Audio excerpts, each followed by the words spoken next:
So, we open up with this man in a cabin, listening to the story of his father's rise from rags to riches, through an opportunity presented during a long war. And you might think, he is just your average Joe. But don't let the looks deceive you. He is the most feared heavenly demon, Bak Jung-hyuk, the Muram world conqueror. In the previous world of Muram, he completed his story to 100%, but eventually, the game of age caught up to him. If you don't believe me, just wait and see.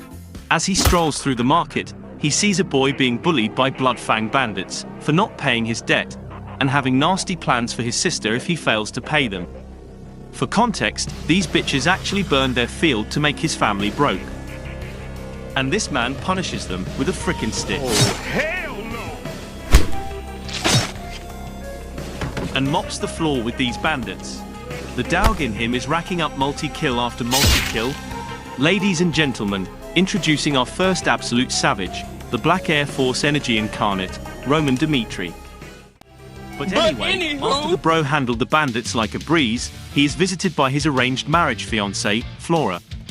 And she absolutely hates him for being from a blacksmith family, and having heard about him being an absolute piece of trash, hence nicknamed the moron of the Dimitri family. But not anymore, lady.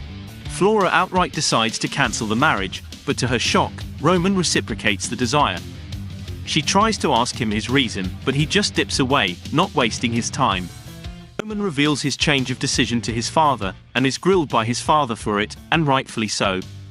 As he was the one who initially threw a whole-ass tantrum to get married to her, at least the old one did. His father is so furious, that he refuses to help him with the Bloodfangs, even if he comes asking for his help, but uncle, he doesn't need any help. Outside, this shorty heard all the ruckus, and tries to persuade him to apologize to his father. But Roman puts her right back in her place. Roman's father, Romero, is feeling sad for treating his son like trash, and summons his knight, Jonathan, to help him with the Bloodfangs, as he doubts his son's testosterone levels. But he doesn't know his son is a walking trend factory. Next day, while strolling through the streets, with his absolute genius, he plans to lure the vengeful bandits to him. And his plan works like a charm. As you guessed it, he mauls them like paper. Psych! That's the wrong number!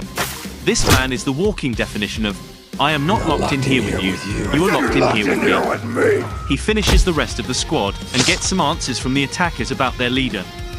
And immediately, pulls up to the bandits' pub and utters the secret code of the Bloodfangs. The whole pub jumps him, but guess what? He bags all of them. He proceeds to torture the pub owner to get more answers. First, he takes his 2 fingers, and when that doesn't work, he threatens his son. At this point, you know bro ain't joking. Realizing the Bloodfangs are shit anyway, he spills the beans. Roman pulls over right at the crib of the Bloodfangs leader and bodies all of his henchmen. He proceeds to drag the leader to the city center and murks him mercilessly as punishment in front of all the citizens. With that, he puts an end to the whole Bloodfangs gang all by himself. Meanwhile, the Lawrence Council comes to know of the massive loan the Barco family has taken from the gold bank. Even the central government is supporting the Barcos. The war is inevitable. They must get ready fast if they intend to keep their fertile lands. As a solution, the king reveals the arranged marriage with the Dimitri family. They are the wealthiest royal family in the northeast region. He has no choice but to marry his daughter to the moron of the Dimitris for the sake of Lawrence province survival. But to their utter shock, they receive the news of the execution of the most feared man of Bloodfangs by the moron, Roman Dimitri. Viscount Lawrence summons Roman to confirm it personally, and ask for his reason for the violation of province sovereignty. But he is again shocked by the sheer genius of this man. Everyone from Flora, Viscount, to Jonathan, is freaked out of their minds, due to the sudden shift they have seen in Roman. But unknown to their oblivious minds, it's Bak Jung-hyuk who is in charge now, not the moron they all used to know and hated. But even in his past life, Bak wasn't like that from his Goo Goo Gaga days. His father was the heavenly demon, the absolute maniac of a man. To choose his heir, he put all of his 12 kids in a pit, and had a whole-ass domestic battle royale. And it's right here, where he became the Black Air Force Incarnate. His new body is weak as of now and considers being cautious about his actions, given he doesn't know shit about this new world. Even after shifting whole worlds, he still hasn't changed. He's still got that dog in him and gets rid of those who dare get in his way. Romero still loves his son the most, but was hopeless about his future. But the Roman of today was not the same weaning bitch he knew. He summons him and asks if he truly took out the feared Bloodfangs. Roman initially considers hiding his prowess. He is the one and only heavenly demon, and he knows not how to hide his superiority. He accepts the claim, and reasons that he learned swordsmanship on his own in secret. But Romero is doubtful, and to see the truth with his own eyes, Romero takes him to the training ground and asks someone to step up and duel with Roman, but when none desire to duel the Dimitri moron. Picking up on the situation, Jonathan picks Chris, the vice commander, to duel Roman. For Chris, Roman is the same drunkard bitch-ass from last year, when he first saw him. But he has no choice now. His arrogant ass has no intention to show any mercy, no matter who it is, and Roman expects nothing less. As the duel commences, Chris charges at Roman, but absolutely fails to hit Roman. Roman turns the tide and pins him. Roman goes for a heavy attack, and Chris sees it as an opening and goes for it, but oh ho ho, it was a trap set up by Roman, and he fell for it. Seeing his imminent loss, he activates his aura and attacks Roman, but Roman ducks it and eliminates his yee ass, leaving everyone in awe and shock. Chris was a genius prodigy among the knights, who sensed his mana within 6 months, and became a 2-star aura knight in 10 years. Jonathan is shocked to see his prodigy get absolutely manhandled by Roman. Little do they know he is possessed by the genius heavenly demon. Roman is a bit impressed by Chris, for his focus and aggressiveness. Romero is impressed by his son's latent talent and desires to reward him. But mere gifts are nothing for our demon. All he desires is battle and asks his father for the right to choose his men personally, and to learn aura technique from Chris.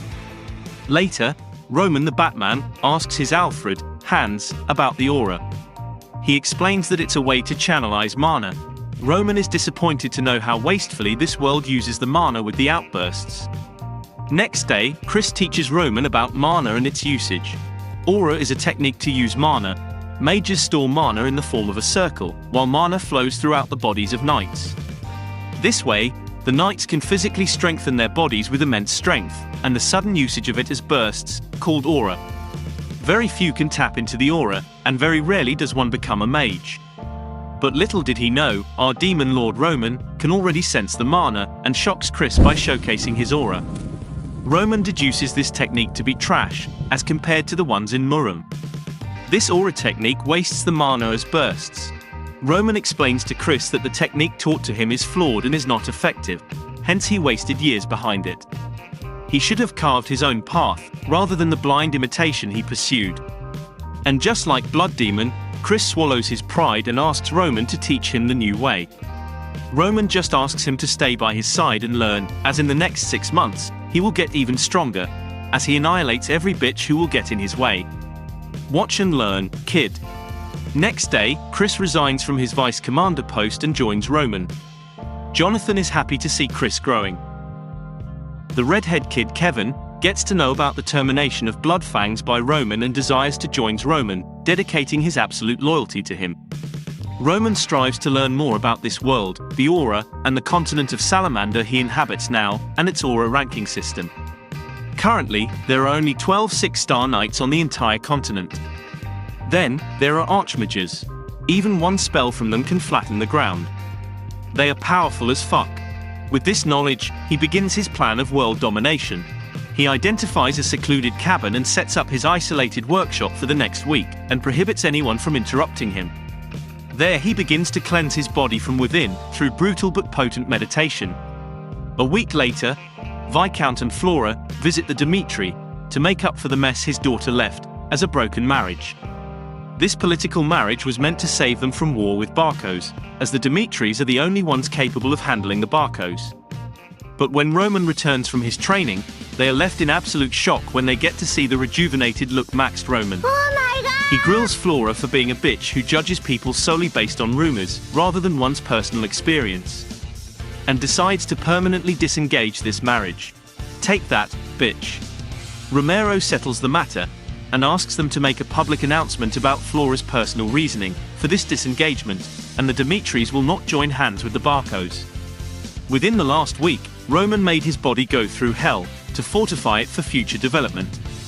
The mana circulation throughout his body morphed his body into perfection. Seeing the absolute shift in his son, Romero vows to always support him.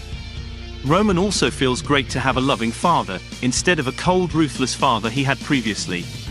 Outside, Flora tries to apologize to him for judging him and tries to persuade him to rethink, but our boy Roman is unmoved. With his immense dick control and heavenly self-esteem, he refuses her apology and tells her to get the fuck out of here. Take the L's and leave. Later that night, Roman asks Hans if he ever saw him high on drugs, but he refuses. But he points out an event when he returned from a party. He was in a very odd state and didn't leave his room for days, while consuming an extensive amount of alcohol. Roman asks about the host of the party. And well, it was the arsehole of the Barco family, Anthony Barco. Roman starts to connect the dots. Political marriage with Lawrence, social party by Barco, onset of deranged behavior, and Roman offing himself after that. Now Roman and us can clearly see what exactly happened, and who is the bitch behind all this mess. Not to forget, Roman's will mentions fear of the battlefield, but it could have been avoided very easily, all this at the time of the arranged marriage. Roman and Anthony weren't on good terms with each other either. As if the opportunity presented itself, Hans presents an invitation from the Bracos for Roman. But oh boy, Anthony didn't realize it was a demon whom he was inviting. Get him up, let him get up, let him get up, let him get up. Fight back! Fight back! Fight back!